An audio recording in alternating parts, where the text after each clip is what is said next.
Dry skin, പ്രത്യേകിച്ച് ഈ തണുപ്പൊക്കെ കൂടി വരുന്ന സമയത്ത് മോയ്സ്ചറൈസിങ് ഓയിലിനൊക്കെ കൂടുതൽ എൻക്വയറീസ് വരാറുണ്ട്. പക്ഷെ ചില ആളുകൾ ഇതിങ്ങനെ റിപ്പീറ്റഡ് ആയിട്ട് ഓർഡർ തരുന്ന സമയത്ത് ഞാൻ എപ്പോഴും അവരോട് പറയുന്ന ഒരു കാര്യമുണ്ട്. കേരളം പോലെ വളരെ സൗമ്യമായ കാലാവസ്ഥ ഉള്ള ഒരു സ്റ്റേറ്റിൽ എല്ലാ ദിവസവും നമുക്ക് മോയ്സ്ചറൈസിങ് ഓയിൽ വേണം, അല്ലെങ്കിൽ മോയ്സ്ചറൈസിങ് ക്രീം പോലുള്ള പ്രൊഡക്റ്റുകൾ ഉപയോഗിക്കാതെ നിൽക്കാൻ പറ്റുന്നില്ല എന്നുണ്ടെങ്കിൽ നിങ്ങൾ ആ ഡ്രൈ സ്കിന്നിൻ്റെ യഥാർത്ഥ റീസൺ കണ്ടുപിടിക്കേണ്ടതായിട്ടുണ്ട്.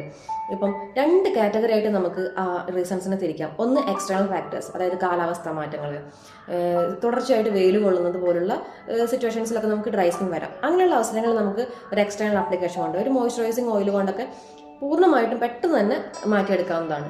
അതേസമയം നമ്മൾ ഒരു ഇന്റേണൽ കോസസ്, നിങ്ങളുടെ ശരീരത്തിനകത്തുള്ള ഫാക്ടേഴ്സും കൂടി നോക്കിയിട്ടില്ലെങ്കിൽ ഈ ഒരു പ്രൊഡക്റ്റുകളൊക്കെ നമ്മൾ സ്റ്റോപ്പ് ചെയ്യുന്ന സമയത്ത് പിന്നെയും ഇത് വരും. അപ്പോൾ നിങ്ങൾ ഇതും കൂടി കറക്റ്റ് ചെയ്യാനായിട്ട് ശ്രദ്ധിക്കണം. പ്രത്യേകിച്ച് പെൺകുട്ടികൾക്കൊക്കെ അനീമിയ, വിളർച്ച വിട്ടുമാറാത്ത ഡ്രൈനസിന് കാരണമായിട്ട് കാണാറുണ്ട്. രണ്ടാമത്തേതെന്ന് പറയുന്നത് ഡീഹൈഡ്രേഷൻ, നന്നായിട്ട് വെള്ളം കുടിച്ചിട്ടില്ലെങ്കിൽ ഡ്രൈ സ്കിൻ വരാം. പിന്നെ തൈറോയിഡ് ഹോർമോണിൻ്റെ വേരിയേഷൻസ് കൊണ്ട് ഡ്രൈ സ്കിൻ വരാം. ഡയബറ്റീസ് പോലുള്ള അസുഖങ്ങളിൽ ഡ്രൈനസ് വരാം. വൈറ്റമിൻ ഡെഫിഷ്യൻസി കൊണ്ട് ഡ്രൈനസ് വരാം. ഇത്തരം കാര്യങ്ങൾ നമ്മൾ ശ്രദ്ധിച്ച് അതും കൂടി പരിഗണിച്ച് കൊണ്ടുവേണം നമ്മൾ ഡ്രൈ സ്കിന്നിനെ മാനേജ് ചെയ്യാനായിട്ട്.